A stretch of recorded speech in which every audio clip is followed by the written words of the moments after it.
ke-53, kesal di malam pengantin. Jadi gimana? Tanya Nihel saat melihat Akal melangkah menghampirinya dan ikut duduk di sebelahnya. Ahal mengelus rambut Nihel lembut. Kamu jangan khawatir, aku tidak akan pernah menikah dengan gadis itu. Kemarin aku hanya tidak ingin membuat Umi kecewa saja. Jelas Akal dengan lembut. Berusaha meyakinkan Nihel kekasihnya. Bukan karena kamu ingin membalas Arfan? Nihel menatap Akal dari samping, yang tatapan matanya tampak kosong, seperti tengah memikirkan sesuatu yang berat. Itu juga termasuk, namun yang pertama karena aku tidak bisa buat Umi sedih. Aku paling gak bisa melihat Umi sedih, itulah kelemahanku. Jawab Akal tanpa melihat Nihel yang di sampingnya. Kamu tahu sendiri kan, aku hanya mau nikah sama kamu. Tidak dengan yang lainnya, apalagi wanita itu. Tapi Umi sama sekali tak merestui hubunganku sama kamu. Akal mendesah, tampak resah. Aku memang gak begitu paham agama, Fir. Namun aku tahu, mematuhi dan menghormati orang tua itu harus selama itu masih dalam hal kebenaran. Jadi aku gak bisa menghalangimu untuk mengabdi pada orang tuamu.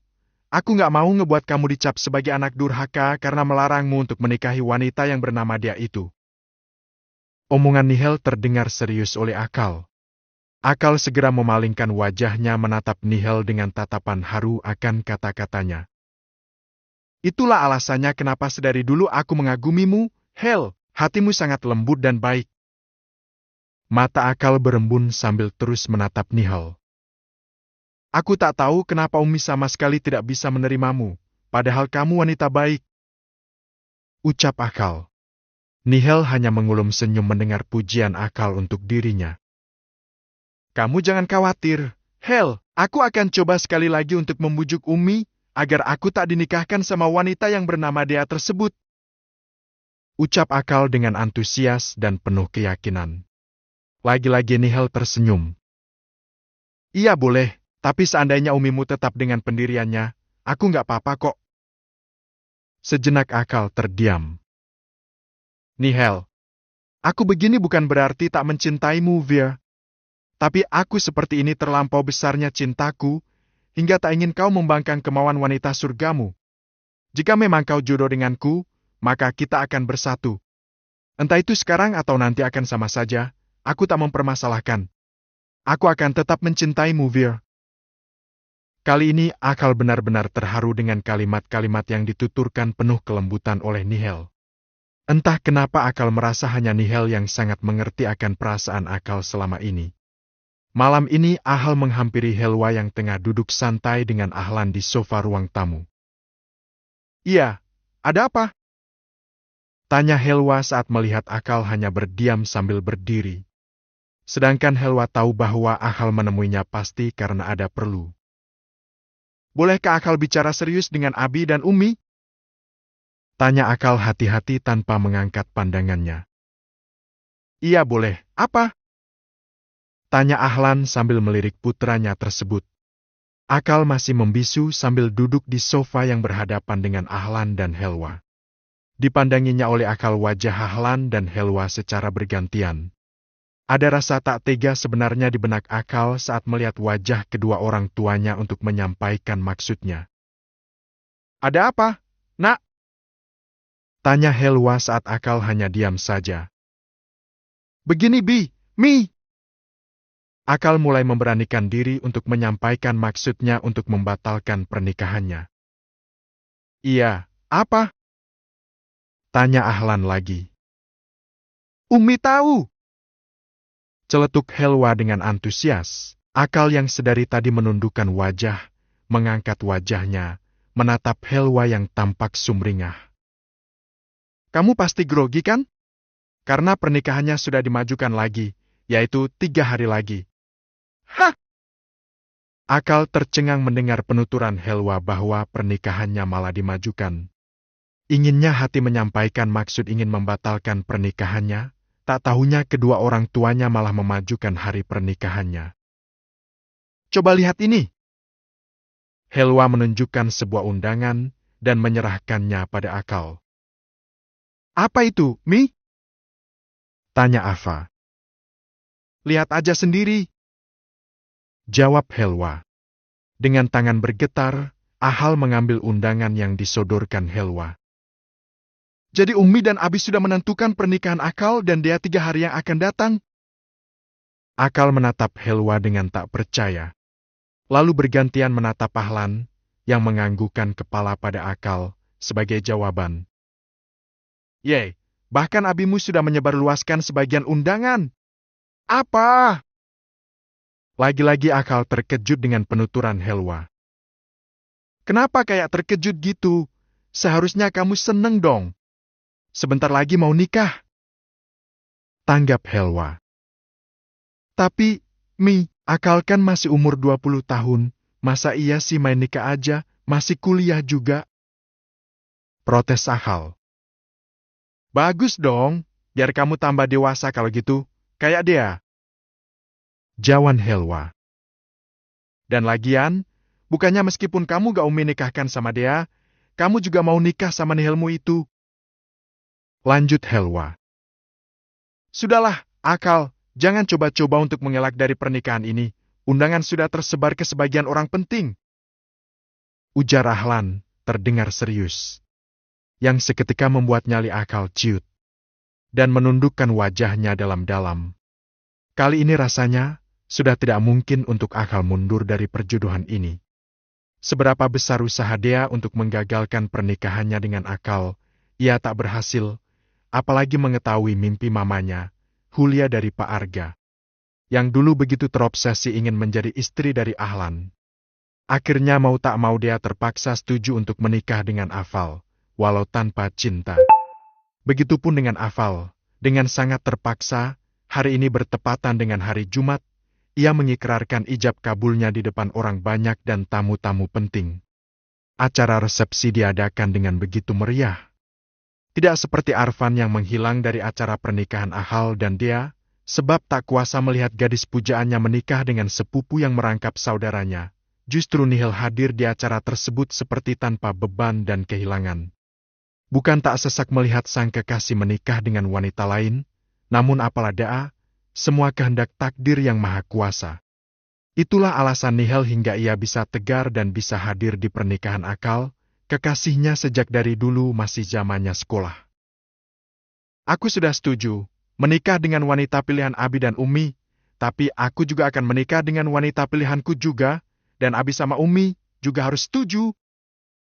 Itulah kata-kata yang dibisikkan Akal pada Nihil saat Nihil maju ke depan pelaminan untuk bersalaman dan mengucapkan selamat pada sang pengantin. Usai seharian melakukan resepsi pernikahan yang besar-besaran dan menyalami ratusan tamu undangan, dia segera memasuki kamar pengantin, yang merupakan kamar dan yang tentunya kamar yang ditempati oleh Akal sebelumnya. Kamu ngapain di sini? Akhlak yang tiba-tiba masuk menghampiri dia. Dia yang tadinya ingin membuka gaun pengantinnya karena gerah, segera ia urungkan. Terus aku harus di mana? Dia kembali merapikan jilbabnya yang tadi hampir ia buka. Entah kenapa masingan untuk memperlihatkan mahkotanya pada Akal walaupun ia sudah menjadi suaminya, yang telah dihalalkan untuk melihat segalanya dimulai sejak Akal mengikrarkan ijab kabulnya. Terserah mau di mana aja, asal jangan di sini. Ini kamarku. Akal menatap sinis ke arah dia, sambil melipat tangannya di dada. Otomatis ini juga kamarku. Suruh siapa kamu nikahi aku? Sangga dia tak kalah sinisnya dari Akal. Akal sempat terkejut dengan dia. Wanita yang sempat dianggapnya lemah dan mudah dibodohi ternyata punya watak songong dan keras kepala seperti Arfan. Akal berpikir, mereka berdua, yaitu Arfan dan dia memang cocok jika berjodoh. Serasi sama-sama kerasnya. Namun entah kenapa malah berjodoh dengan dirinya. Akal memutar bola matanya, malas. Aku terpaksa menikahi kamu, jadi gak usah kegiran. Tenang saja, pernikahan ini tidak akan berlangsung lama. Sekarang aku hanya mengelabui Umi saja. Akal menyunggingkan senyuman khasnya, yaitu sinis. Dan ya lagi, meskipun kita sudah suami istri, tapi kita tidurnya terpisah. Oh, bagus dong. Jadi aku nggak perlu repot-repot tobat dari dosa sebab nggak mau disentuh suami, apalagi suaminya kayak kamu. Dia menunjuk dada Akal, namun dengan segera Akal menepisnya dengan kasar. Oke, aku tidur di ranjang dan kamu tidur di lantai. Akal menunjuk ke lantai tampak santai. Segera saja mata dia membulat sempurna. Tidak, aku di ranjang kamu di lantai. Protes dia tak mau kalah. Jangan seenaknya, ini ranjangku. Ujar Akal, sangit. Jangan seperti anak kecil. Hak kita sama di rumah ini. Protes dia juga tak kalah sengitnya. Sejenak Akal terdiam. Oh, aku tahu. Jujur saja padaku. Kamu tidak mau tidur denganku karena takut pada dirimu sendiri, bukan? Dia melirik Akal dengan tatapan mengejek. Aku tidak takut, tapi jijik. Sengit Akal. Aku sudah sangat merasa sangat kotor berada di dekat wanita seperti kamu. Hati dia merasa sakit saat dihina seperti itu oleh Akal. Ditatapnya dengan tajam wajah Akal yang ekspresinya masih tanpa dosa. Dia melirik ke arah ranjang, lalu sudut bibirnya tersenyum. Dengan hati dongkol, dia naik ke atas ranjang dan bergulir-gulir di sana, di atas taburan bunga mawar yang ada di atas kasur tersebut. Sontak saja membuat Akal tercengang dengan perbuatan dia. Nyaman sekali tiduran di sini, ucap dia sambil bergulir-gulir di atas kasur. Ya, Tuhan, sepertinya aku barusan mengotori ranjangmu. Seru dia, yang saat ini posisinya telah bangun dari baringnya dan duduk di pinggir ranjang sambil menatap Akal dengan tatapan dan senyuman mengejek. Berarti kamu tidak bisa tidur di sini dong. Jadi malam ini kamu tidur di luar saja. Dia tersenyum penuh kemenangan. Sedangkan Akal memasang wajah masam dan jutek. Tanpa berkata-kata, Akal membalikkan badannya. Dengan sangat kesal, Akal melangkah keluar kamar dan membanting pintu dengan sangat keras, hingga membuat dia memegangi dadanya sebab terkejut. Dia menggeleng-gelengkan kepalanya, tak menyangka, di malam pengantin yang seharusnya bahagia bagi pasangan suami istri lainnya, malah yang dia rasakan sebaliknya. Akal benar-benar membuat dia sebal dan kesal di malam pengantinnya. Ke-54, jalannya aja dulu. Dia duduk di pinggir balkon kamar atas yang menghadap ke halaman rumah. Di sana ia melihat Arfan yang baru saja keluar dari kelas asrama putra, seperti baru habis mengajar, terlihat dari tangannya yang memegang beberapa kitab. Arfan terasa amat sempurna di mata dia dan juga begitu indah namun, kadang yang terindah tidak diciptakan untuk dimiliki. Cukup dipandangi dari jauh, lalu disyukuri. Dia ada di sana untuk dikagumi. Hampir selangkah lagi dia bisa memiliki keindahan itu dan seseorang yang dikaguminya, sebelum akhirnya takdir merubah mimpinya. Mimpi dia untuk hidup dengan Arfan. Dan dia tak bisa mengejar mimpi itu, mengejar melewati garis nasib cinta mereka. Bibir dia ikut mengukir senyum, tatkala melihat senyum Arfan di kejauhan sana yang tampak sangat jelas di mata dia, saat tengah menyapa salah satu dari wali santri yang tengah mengunjungi salah satu santri putra. Terlampau asyiknya memandangi Arfan, dia sampai tak sadar bahwa di belakangnya sedari tadi ada Akal yang tengah melipat tangan di dadanya memantau aktivitas dia yang memandangi Arfan. Hei! Seru Akal, memanggil dia. Meskipun dia mulai menyadari keberadaan Akal, melalui pandangan ekor matanya, ia sengaja tak menyahuti panggilan Akal. Kurang serak dengan cara manggilnya Akal, yang seenaknya saja dan tak sopan menurut dia. Mbak, aku manggil. Ingat Akal saat merasa dicuekin oleh dia. Sontak saja dia langsung menoleh saat mendengar panggilan Akal untuk dirinya. Kok, Mbak? Dia mengernyitkan keningnya. Aneh aja dia dengan panggilan Akal untuk dirinya. Lah, maunya? Yang gitu? Akal mencebik sambil membuang pandangannya. Dia memutar bola mata. Malas meladeni Akal, juga sama-sama membuang pandangannya, kembali menatap kegiatan Arfan di bawah sana. Umur kamu emang lebih tua 5 tahun dari aku bukan? Jadi sudah sepantasnya manggil, Mbak. Ya gak mungkin kan aku manggil adik atau lebih parah lagi, Mas. Dia memalingkan pandangannya sekilas ke arah Ahal, lalu setelahnya kembali melihat Arfan. Melihat Arfan rasanya lebih menyejukkan daripada Akal suaminya sendiri, meskipun wajahnya memang lebih tampan Akal dibandingkan dengan Arfan. Dia tahu itu salah. Tidak dibenarkan menurut ajarannya melihat pria lain dengan tatapan kagum selain suaminya, apalagi di depan suaminya. Namun apalah dia hanya manusia biasa, yang kadang juga bisa melakukan salah juga kilaf. Dia masih setia memandangi Arfan yang tengah berbincang-bincang dengan seseorang. Sesekali Arfan menyelipkan senyum simpul di setiap kata-katanya. Kenapa? Adam ya lihat senyum sang mantan? Cibir Akal saat melihat dia melengkungkan bibirnya mengiringi di setiap senyuman Arfan. Dia menoleh ke arah Ahal. Iya, lihat senyum Mas Arfan berasa adem banget, kayak ubin masjid. Jawab dia. Gak kayak kamu, irit senyum. Dia sengaja menyindir dengan nada sedikit jutek. Bukan irit, tapi senyumanku mahal. Hanya untuk orang-orang saja yang bisa melihatnya, yang tentunya sangat istimewa. Dan kamu tidak termasuk. Ucap Akal dengan sedikit congkak. Aku gak masuk daftar ke orang-orang yang menurut kamu istimewa itu gak masalah. Dan tak ingin tuh. Balas dia dengan sinis. Akal hanya melemparkan senyuman kecut pada dia. Sudahlah, mending urusan kita masing-masing, minggir. Dia menggeser tubuh Ahal, lalu dengan cepat dia melangkah meninggalkan Akal. Dia baru keluar dari kamar mandi, ganti baju untuk siap-siap pergi ke kampusnya. Saat keluar dari kamar mandi, tak sengaja badannya bersirobok dengan Akal yang kebetulan ingin masuk ke kamar mandi. Dia menggeser tubuhnya namun bersamaan dengan itu, Akal juga menggeser. Hingga dia tidak bisa lewat. Selanjut Akal menggeser tubuhnya lagi ke kiri agar bisa masuk ke kamar mandi. Namun lagi-lagi bersamaan dia juga menggeser tubuhnya berpindah ke arah kiri.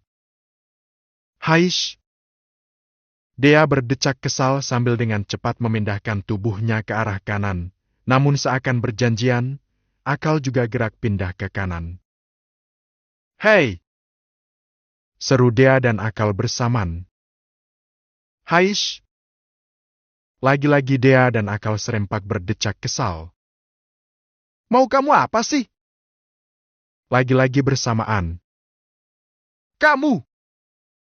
Dia mengusap wajahnya kasar saat lagi-lagi ucapannya berbarengan dengan Akal. Karena tak betah, Akal mengangkat tubuh dia dan membantingnya ke ranjang yang ada di samping. Tentu saja hal itu membuat dia memakik. Meneriaki Akal. Sebelum pergi ke kampus, Akal dan dia bergabung sarapan bersama di meja dengan Ahlan dan Helwa juga Farah. Hanya Arfan yang tak hadir di acara sarapan pagi ini, sengaja untuk menghindari dia, setelah menikah dengan Akal. Arfan lakukan itu demi menjaga hatinya agar tetap baik-baik saja. Sebab pria mana yang sanggup hidup serumah bahkan melihat setiap saat wanita yang hampir menjadi istrinya malah menikah dengan saudaranya. Arfan kemana, Mbak? Tanya Helwa pada Farah, setelah Helwa selesai dari sarapannya. Tadi masih di kamarnya, siap-siap untuk berangkat ke kampus. Jawab Farah sambil kembali melanjutkan sarapannya. Akal tersenyum kecut mendengarnya. Bukan Akal tak tahu, bahwa itu hanya akal-akalan Arfan saja demi menghindari sarapan pagi ini yang pastinya akan bertemu dia. Sebab Arfan orangnya paling gesit, jadi tidak mungkin jam segini baru selesai mandi.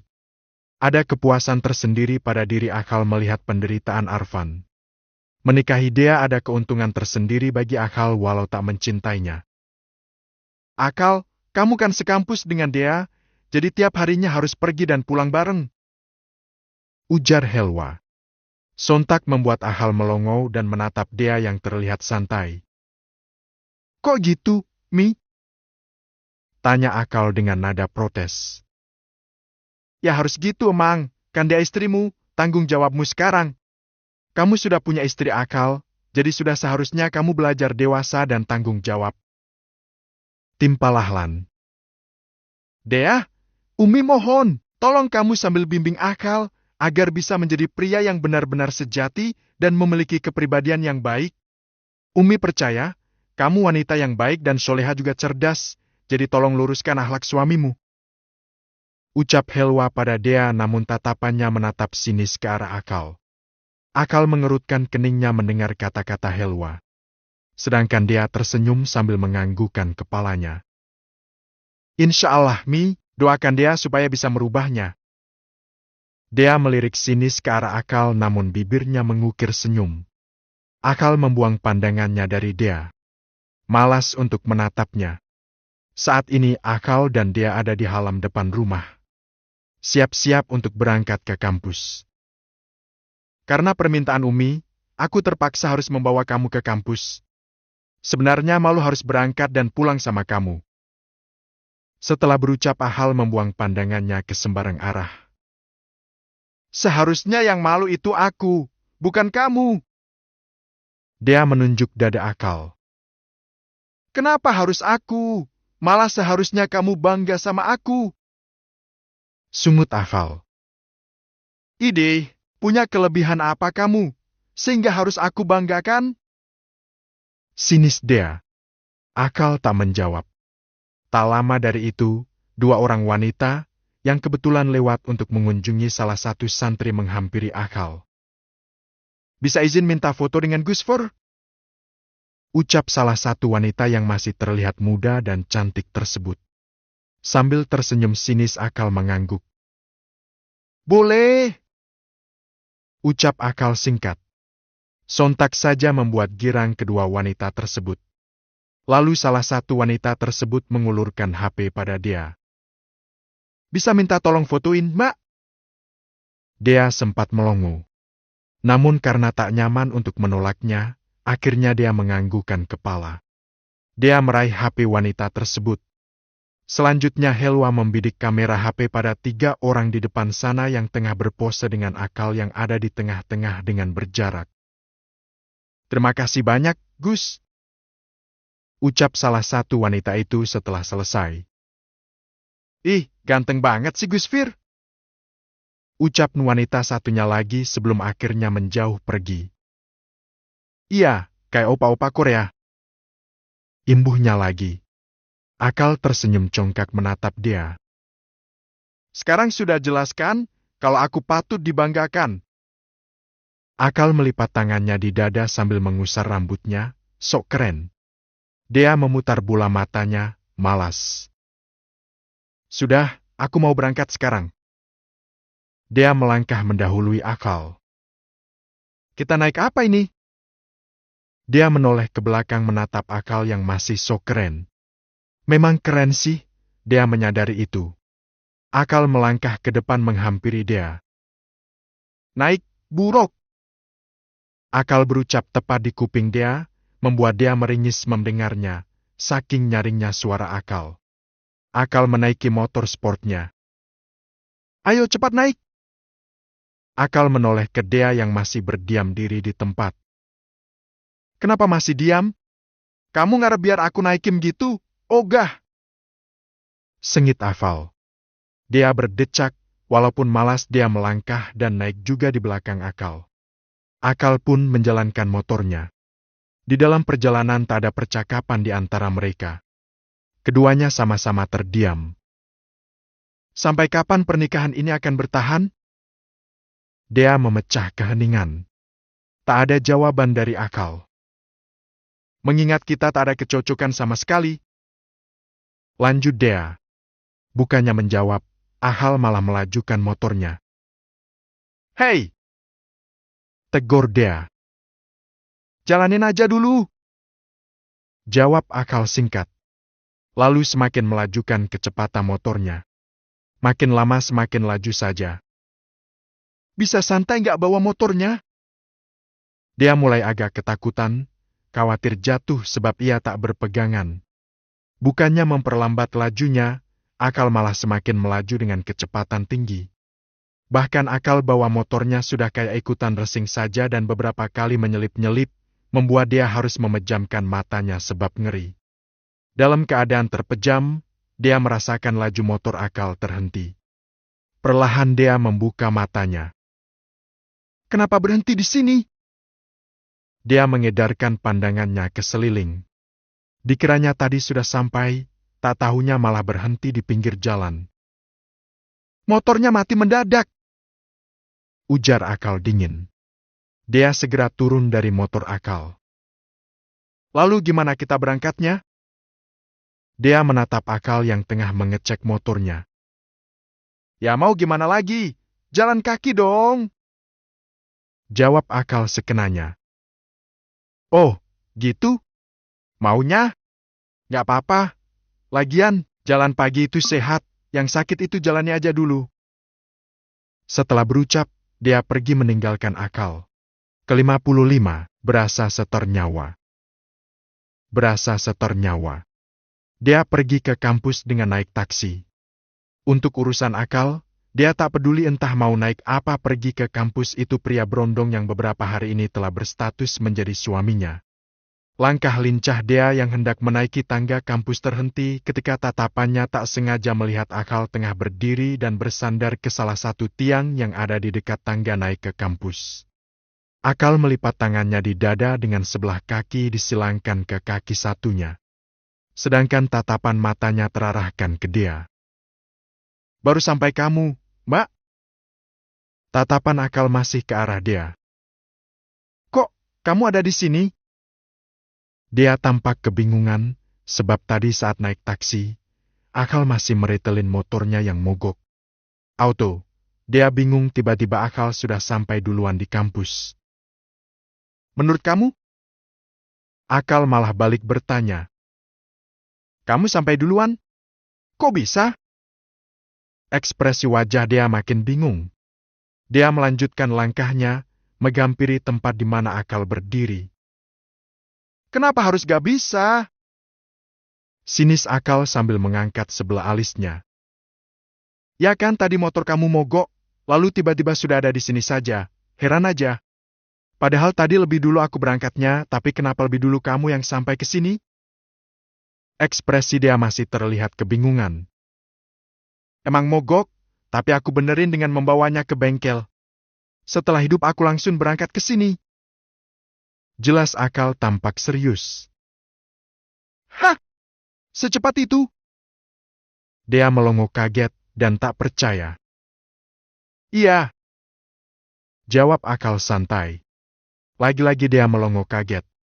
Dia menggeleng-gelengkan kepalanya, salut juga dengan cara Akal yang membawa motornya dengan kecepatan tinggi, hingga berangkat ke kampus yang biasa menghabiskan waktu 25 menit, hanya Akal tempuh 10 menit.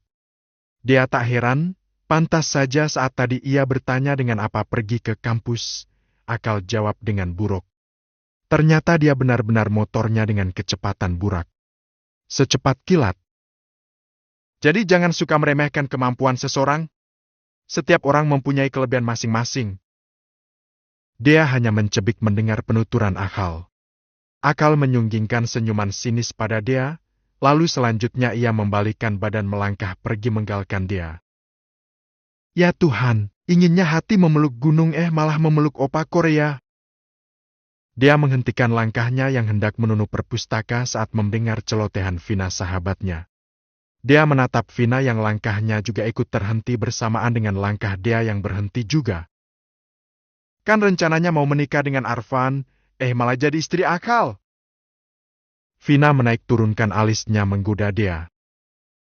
Lalu, apa untungnya bagiku? Aku kan dari dulu kagumnya sama Mas Arfan dan ingin menjadi istrinya Arfan, bukan Akal. Ujar dia, sambil melanjutkan langkahnya. Tapi kan gantengan Akal, serius menurutku tuh kamu gak rugi dapat Akal. Secara muka kamu yang pas-pasan dapat pria yang bersih bening, seperti tanpa kaca itu. Duh, aku mau dong jadi istri keduanya. Ya, salamin nanti ke Opa Akal. Aku mau daftar jadi istri keduanya gitu. Langkah dia terhenti bersamaan dengan rampungnya kalimat terakhir Vina. Langkah Vina juga ikutan terhenti dengan ekspresi wajah panik, takut dia marah. Kata-kataku ada yang salah ya? Vina menabuk mulutnya sendiri, sambil menatap wajah Dea yang tercengang menatap lurus ke depan. "De, iya, ucapanmu salah, Vin. Kamu bukan jadi istri keduanya, tapi ketiganya. Coba lihat itu." Tangan Dea menunjuk lurus ke depan ruang musik yang terdapat Akal dan Nihal di sana, tengah asyik bercengkrama ria sambil bermain gitar. Sedangkan Nihal yang bernyanyi dengan suara merdunya. "Sebab cewek itulah yang bakalan jadi istri keduanya Akal." Dea menunjuk Nihal yang tengah melantunkan irama lagu yang syahdu sambil mata menatap Akal yang tengah asyik memainkan gitar dengan pandangan menunduk fokus ke gitarnya. Sebenarnya di sana tidak hanya Akal dan Nihal berduaan saja, namun ada kawan-kawan Akal lainnya, yang juga tengah main musik. Namun yang paling menonjol adalah Akal dan Nihal yang duduk berhadap-hadapan, seperti pasangan yang sangat serasi, cantik dan tampan. "Duh, Gus Akal keren banget main gitarnya, dah berasa kayak RJ dan Arohike Shafshak di film Asyikui 2, D, cocok banget dah." Vina berucap dengan pandangan menatap lekat ke arah depan, seakan terbius oleh pemandangan Akal dan Nihal yang memang tampak sangat serasi. Semua orang juga banyak yang bilang begitu. "Itulah, kenapa alasanku nggak merasa beruntung bersuamikan Akal yang katamu bagi opa Korea tersebut. Aku lebih suka menjadi istri Arfan dengan segala kerendahan hati, sederhana dan sifat lembutnya itu," ujar Dea dengan masih menatap lurus ke depan, ke arah Akal dan Nihal. "Duh, aku ngomong apa sih barusan?" ucap Vina seolah tersadar dari terbiusnya menatap Akal dan Nihal yang terkagum-kagum dan akal sehatnya sudah kembali pulih. "Maaf ya, De, tadi aku tak sadar ngomong apa. Emangnya nih mulut suka asalah saja." Vina kembali menabok mulutnya sendiri dengan keras. "Udah, jangan ditabok terus itu mulut, ntar nggak mancung lagi. Lagian apa yang kamu omongin itu benar kok. Akal cocoknya sama Nihal, sedangkan aku cocoknya sama Mas Arfan. Di, enggak kok. Gus Akal itu cocoknya sama kamu." Timpal Vina cepat. Berusaha meyakini Dea. Namun selanjutnya tatapan Vina beralih ke depan menatap Akal dan Nihal yang masih belum selesai dari bermain musiknya. "Kamu kok kelihatan biasa aja sih, De? Ngeliatin mereka?" Vina menatap heran ke arah Dea, yang masih menatap Akal dan Nihal dengan ekspresi datar. Tak ada raut marah, kecewa dan sejenisnya saat memergoki suami tengah dekat dengan perempuan lain. Terus, dia mengalihkan tatapannya ke Vina yang ada di sampingnya.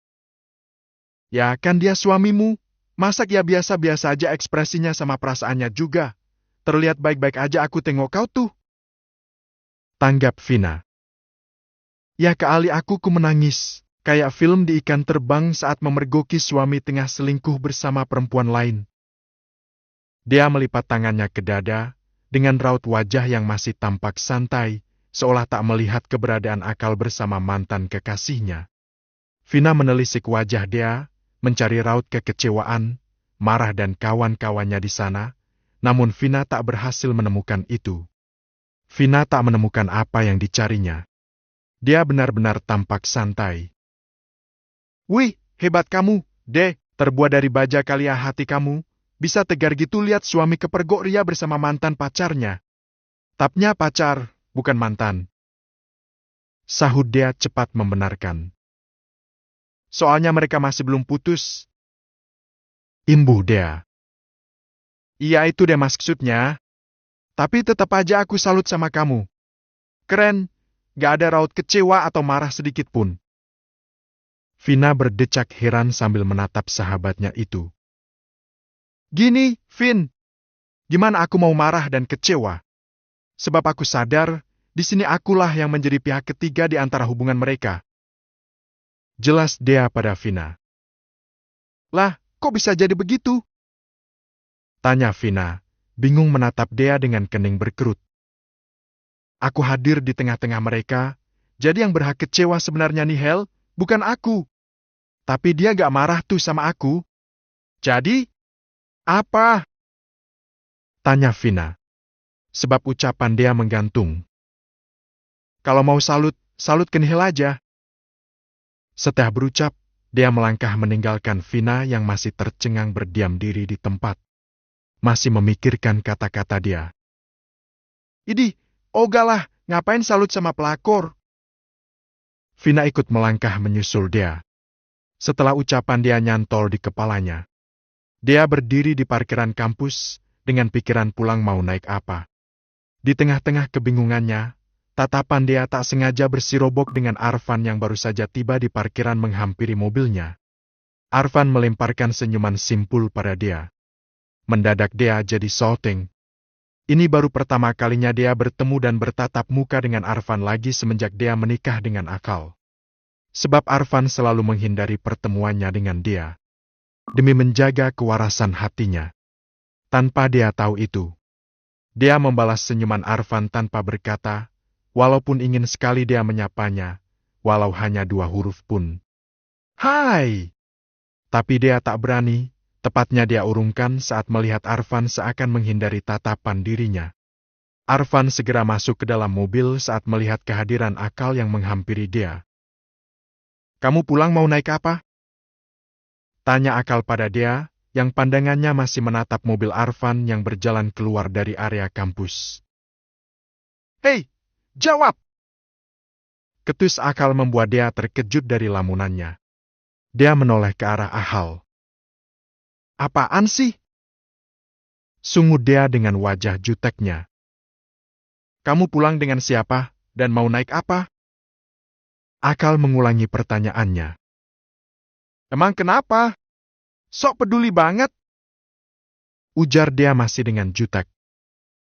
Gak usah Gil merasa aku perhatikan, aku begini karena Umi yang nyuruh.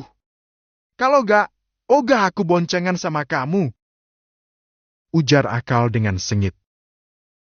Mending aku nganterin nih Hel. Ya udah Gih, sana anterin tuh behel kamu. Balas dia yang tak kalah sengitnya. Jadi benar kamu gak mau pulang bareng naik motor aku? Tanya Akal meyakinkan. Enggak. Naik motor sama kamu berasa setor nyawa. Bawa motor udah kayak burak aja, secepat kilat. Setelah berucap, dia pergi meninggalkan Akal. Ke-56, selimut bernyawa.